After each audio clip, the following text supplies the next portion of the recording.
Why is Duterte on this list? ICC target names revealed before election. 2025. The sudden arrest of former President Rodrigo Duterte in The Hague has stirred emotions across the Philippines, prompting a chilling question. Is this really about justice?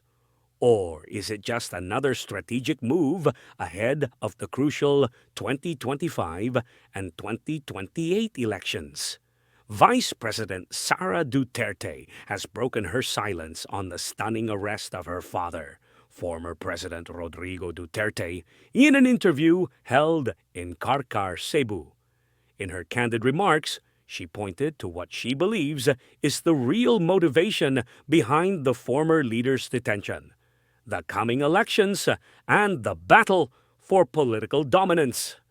There is no other reason why they would kidnap or abduct our former President Rodrigo Duterte here in our own country and take him abroad to be imprisoned by foreigners except for one thing: the upcoming elections, she said. Speaking partly in Filipino, it's because the opposition is strong in the 2028 elections. Those who refuse to step down from their positions will cling to their power. The Vice President's statement offers a view many of Duterte's loyal supporters have long suspected: that moves against the former president are not merely judicial, but deeply political. According to Vice President Sara, the 2025 midterm elections and the 2028 presidential elections are critical junctures where the balance of political power could tilt dramatically.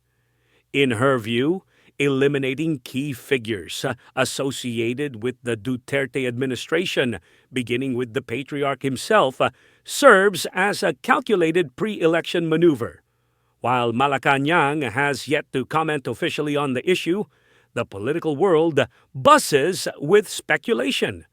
Is Duterte's arrest a part of a broader agenda to weaken a political faction perceived as too strong to defeat at the ballot box? VP Sara also made a stunning disclosure. She too might be among those being targeted. Yes, I am on the list. There are many of us included in the ICC's list, she confirmed.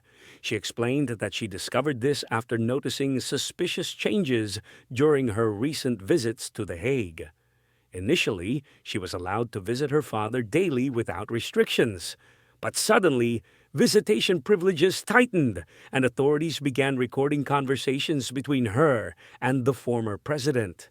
I found out because when I arrived there, I wondered why, at the start, I was still allowed to visit every day. Then they stopped it and later started recording the conversations between President Duterte and me. So we understood they were listening to our discussions, she narrated. The Vice President's revelation adds a layer of unease among Duterte supporters, raising concerns about surveillance, personal rights, and the broader implications of international intervention in Philippine political affairs. Sara also noted that other notable figures are higher up on the so-called arrest list compiled by the International Criminal Court, ICC. She mentioned Senator Ronald Bato, Dela Rosa, former Philippine National Police Chief Oscar Albayalde, Police Generals Danao and Karamat, and even Senator Bong Go. They'll come first before me, she said. Former President Rodrigo Duterte was detained at the Hague Penitentiary Institution, more specifically at Scheveningen Prison, after being arrested on March 11th. The following day, he faced the ICC through a video link where charges related to alleged extrajudicial killings during his administration's controversial war on drugs were formally read to him. The confirmation hearing for these charges has been scheduled for September 23, 2025. This case, long a lightning rod for international and domestic debates, has now fully entered the domain of electoral politics, whether critics are willing to admit it or not. Notably, Vice President Sara Duterte had immediately flown to The Hague following her father's arrest and stayed in the Netherlands for over 3 weeks, showing the world the deep family loyalty and determination that define the Duterte political clan. She plans to return on May 31st to celebrate her birthday with her father, an emotional and symbolic act of support.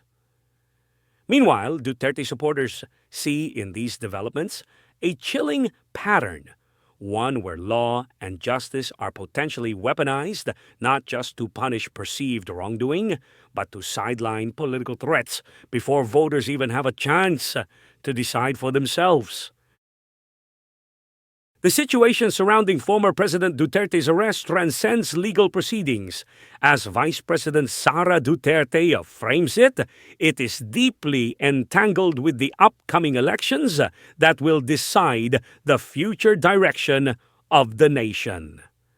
For supporters, this narrative reaffirms a growing fear that the fight is no longer about accountability alone, but about power and control. For non-supporters, it raises uncomfortable questions. If justice is truly being served, why does it seem to align so neatly with political opportunity? As the Philippines approaches the pivotal 2025 and 2028 elections, the unfolding drama in The Hague is not just about one man. It may well shape the fate of an entire movement, and perhaps even the future of Philippine democracy itself. One thing is clear: the story is far from over. Stay curious. Stay critical.